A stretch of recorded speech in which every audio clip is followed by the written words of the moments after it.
Hello friends, welcome back to my YouTube channel RPM agri knowledge. Friends, आज के इस video lecture में हम डिस्कस करने वाले हैं धान की फसल में लगने वाला धान का जीवाणुज पर्ण अंगमारी रोग के बारे में। तो फ्रेंड्स, वीडियो लेक्चर को शुरू करने से पहले बता दें, जो भी व्यूअर्स इस वीडियो लेक्चर को पहली बार देख रहे हैं वो धान में लगने वाले दो अन्य रोग ब्लास्ट डिजीज ऑफ पैडी और ब्राउन लीफ स्पॉट डिजीज के बारे में वीडियो पहले से ही अपलोड किया जा चुका है। वो हमारे चैनल की प्लेलिस्ट में जा कर के वहाँ से वीडियो को देख सकते हैं। तो आइए शुरू करते हैं आज का वीडियो लेक्चर।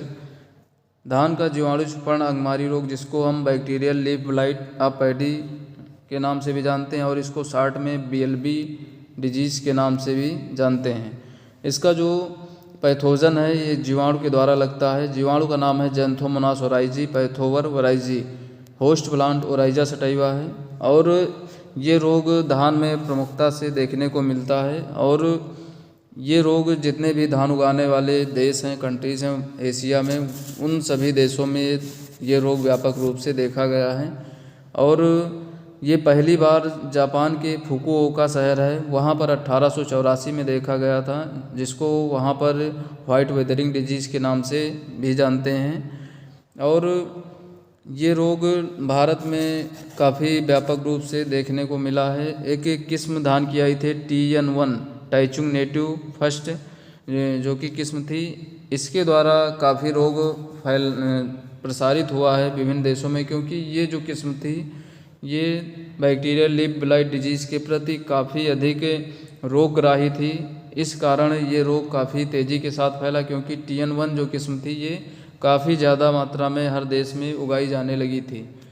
अब इसके सिम्टम्स या लक्षण को देख लेते हैं। इसके जो सिम्टम्स या लक्षण बनते हैं वो बेसिकली 3 फेज में दिखाई पड़ते हैं। एक है लीफ ब्लाइट फेज, जिसको हम पर्ण अंगमारी प्रावस्था कहते हैं। दूसरी है विल्ट आर कृषक फेज, यानी इसको हम मलान अथवा कृषक फेज प्रावस्था कहते हैं। और तीसरी है पेल येलो लीफ फेज, हल्की पीली पर्ण प्रावस्था। तो इसमें 3 प्रकार के सिम्टम्स बेसिकली दिखाई पड़ते हैं, जिसमें से लीफ ब्लाइट फेज और विल्ट आर कृषक फेज ज़्यादातर दिखाई देता है। और जो पेल येलो लीफ फेज है ये सिर्फ आज तक फिलीपींस में ही दिखाई पड़ी है। इसमें जो पहली लीफ ब्लाइट फेज यानी पर्ण अंगमारी प्रावस्था है, ये जो प्रावस्था है यही प्रावस्था अधिकतर दिखाई पड़ती है। इस रोग के जो लक्षण हैं वो रोपाई के लगभग 4 से 6 सप्ताह बाद पत्तियों के जो सिरे होते हैं, नोक होती है, उसके दोनों तरफ या एक तरफ लगभग हल्के हरे या फिर पीले रंग के 5 से 10 मिलीमीटर लंबे धब्बे दिखाई पड़ते हैं, जो कि धीरे धीरे बढ़ कर के लंबी धारियां बना लेते हैं। और ये जो धब्बे होते हैं वो जलसिक्त पारभासक होते हैं, यानी जल से भरे हुए दिखाई पड़ते हैं। और फिर वो पत्ती की नोक से प्रारंभ होकर के दोनों किनारे पर फैलते हैं और साथ ही साथ ये सिराओं के समानांतर या नसों के जो नसें होती हैं उसके समानांतर होते जाते हैं। और बाद में ये लंबाई और चौड़ाई फिर दोनों में बढ़ते चले जाते हैं।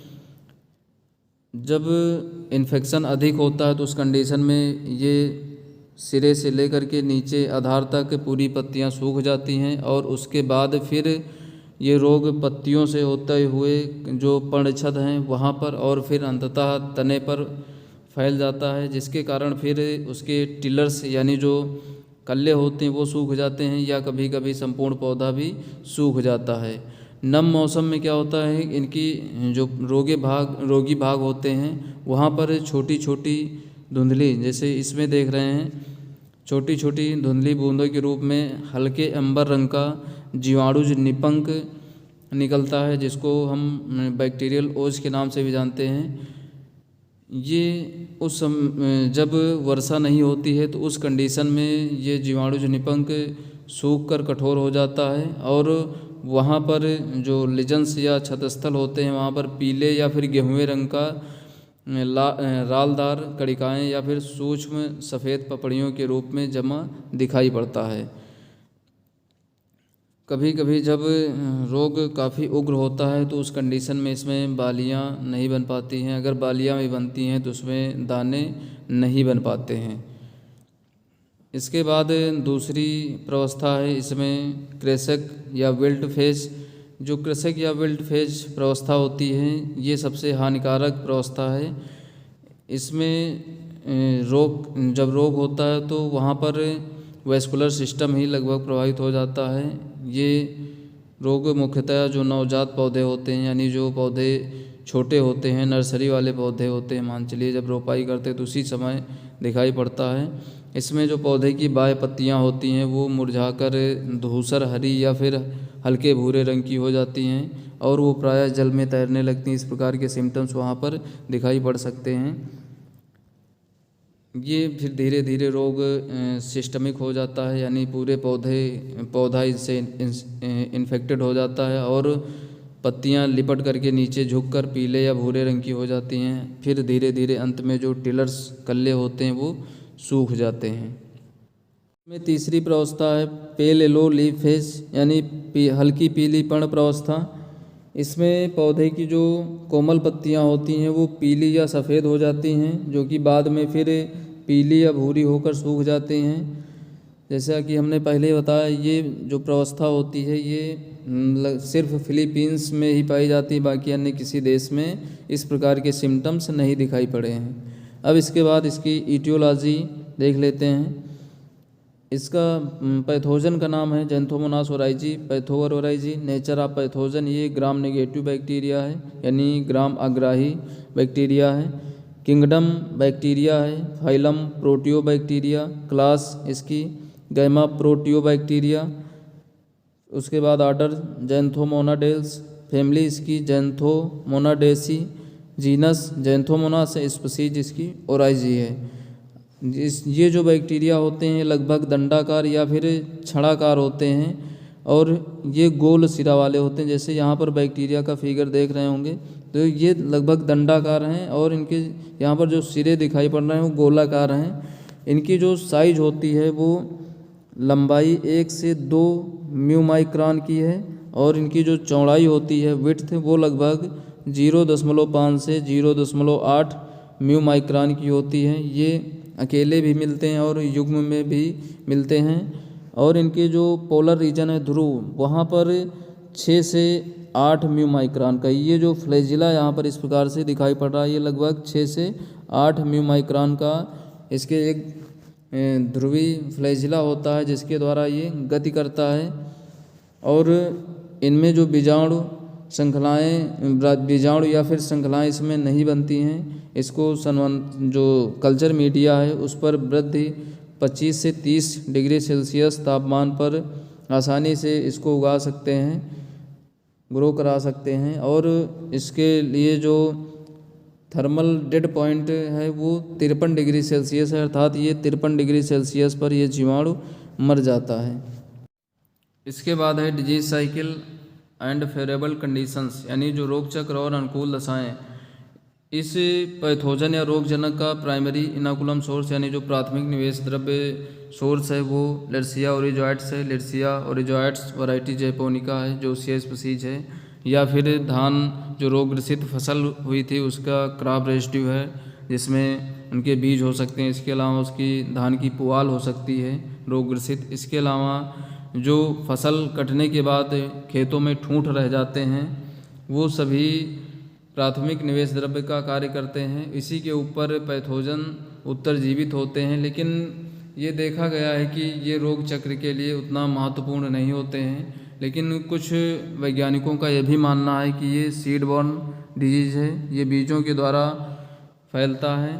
जब भी आप इन्फेक्टेड सीड यानी जो संक्रमित बीज है उसको बोते हैं तो ये नई फसल पर संक्रमण कर देता है और ये पौधों के अंदर जो जीवाणु है वो घाव, अगर किसी भी प्लांट में घाव हो गया है तो उसमें उनके माध्यम से फैल जाता है, अंदर प्रवेश कर जाता है, पेनिट्रेट करता है। या फिर जो जलरंध्र होते हैं उनके द्वारा पौधे के अंदर प्रवेश कर जाता है।